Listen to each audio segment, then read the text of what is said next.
مولانا فضل الرحمان کی press conference. قائد جمعیت مولانا فضل الرحمان صاحب کی گزشتہ کل کی پریس کانفرنس نے پاکستان کی مروجہ سیاست کے بہت سارے گوشوں کی نقاب کشائی کر دی ہے، جس میں انہوں نے عام سیاستدانوں کی طرح معمول کی سیاسی بیان بازی نہیں کی، بلکہ خطرناک ترین حالات میں گھری پاکستانی قوم اور یہاں کے سیاسی سسٹم سے پردہ اٹھایا ہے۔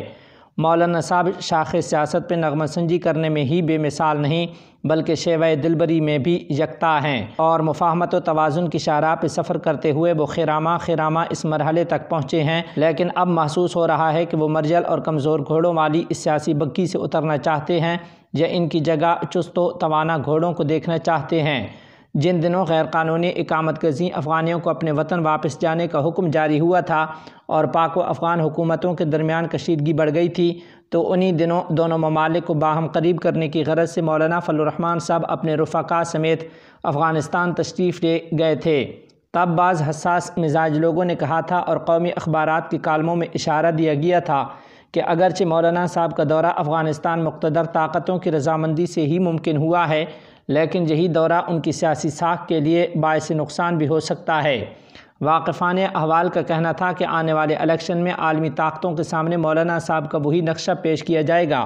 جس طرح کسی دور میں فادر آف طالبان کی اصطلاح کے ذریعے مولانا سمیع الحق کا روپ دکھایا گیا تھا، اور یہ کوئی پہلی جنگ عظیم کے زمانے کی بات نہیں، ابھی چند ماہ قبل کے معدود چند اہل بصیرت سے سنے گئے تجزیے اور تبصرے ہیں،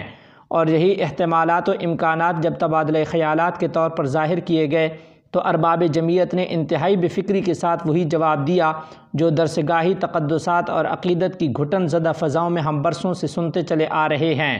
یعنی مولانا صاحب بڑے کامیاب کھلاڑی ہیں، ان کو جل یا چکمہ دینا کسی مائی کے لال کے بس کا روگ نہیں ہے۔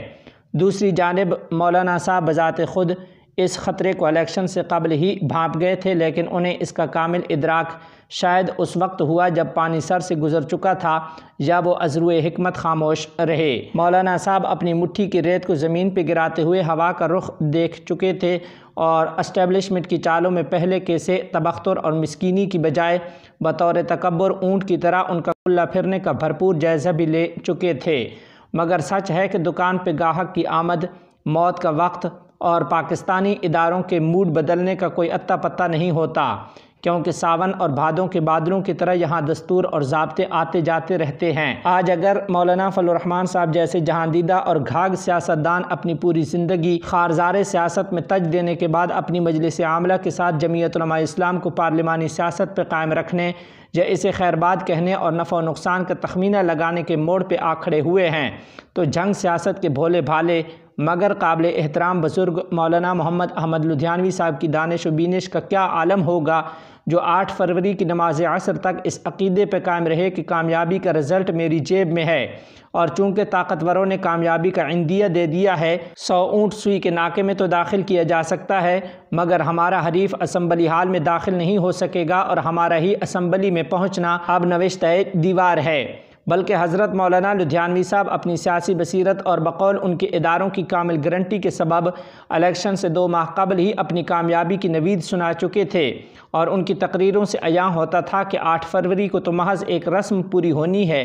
رہی کامیابی تو وہ بہرکیف ہمارا ہی مقدر ہے۔ اور پھر جو کچھ ہوا اس کو مولانا فضل الرحمان صاحب کی حالیہ پریس کانفرنس کے تناظر میں دیکھ لیا جائے تو اس موضوع سے مطابقت رکھنے والوں کو مزے کی اور بھی کئی باتیں اضافی معلومات کے لیے دستیاب ہو جائیں گی۔ رہے جناب سراج الحق، تو انہوں نے اسرائیل علیہ السلام کی آمد سے پہلے ہی اپنی وفات کا اعلان فرماتے ہوئے اپنی جماعت سے استعفیٰ دے دیا ہے، اور وہ پنجابی مثال تازہ کر دی ہے جس کا مفہوم یہ ہے کہ گرا گدھے سے اور غصہ کمہار پہ۔ اس لحاظ سے مولانا فضل الرحمان صاحب کی اعصابی قوت اور صبر و تحمل کو داد ہے کہ انہوں نے خود کو گرانے کی بجائے ریاستی کمزوریوں کی نشاندہی کرتے ہوئے اصلاح کی دعوت فکر دے دی ہے۔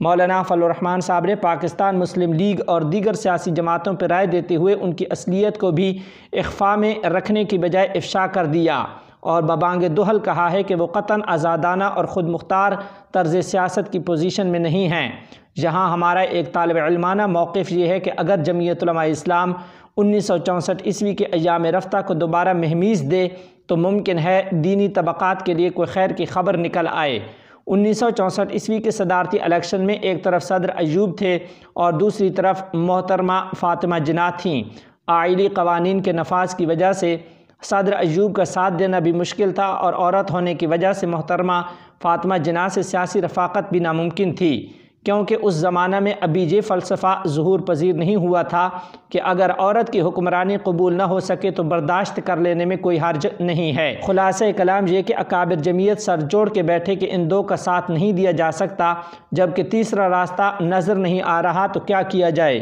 چنانچہ اس وقت قائد اہل سنت حضرت مولانا قاضی مظہر حسین رحمہ اللہ جمعیت علماء اسلام کے 6 بڑے بزرگوں میں سے ایک شمار ہوتے تھے،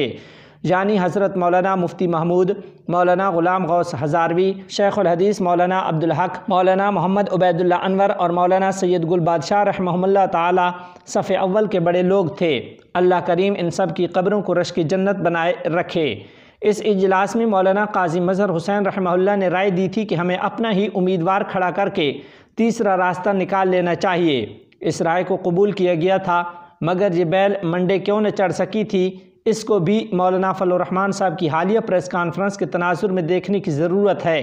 اگر اس موضوع کے شائقین ہفت روزہ ترجمان اسلام کی 1964 عیسوی کے فائلوں میں اس سرگزشت کو پڑھیں اور پھر تنہائی میں بیٹھ کر مولانا صاحب کی پریس کانفرنس کو بغور ملاحظہ کرتے جائیں تو شاید وہ بھی ہمارے اس طالب علمانہ خیال کی کسی قدر معید ہو جائیں گے کہ مروجہ سیاست میں باقی سیاسی پارٹیوں سے اشتراک کرنے کے مسلسل منفی نتائج بھگتنے کے بعد اگر ایک دفعہ صرف اور صرف مذہبی طاقتوں کو جمع کر کے دینی اقدار کے تحفظ کے لیے اکھاڑا میں اترا جائے تو ممکن ہے اللہ تعالیٰ خیر کی سبیل نکال دیں، اور اس کام کے لیے قیادت کے طور پر مولانا فضل الرحمان صاحب سے بہتر بیدار مغز، ذہین و فطین، صاحب زہد و تقوی اور حالات پہ گہری اور باریک نگاہیں رکھنے والا بھلا اور کون ہو سکتا ہے۔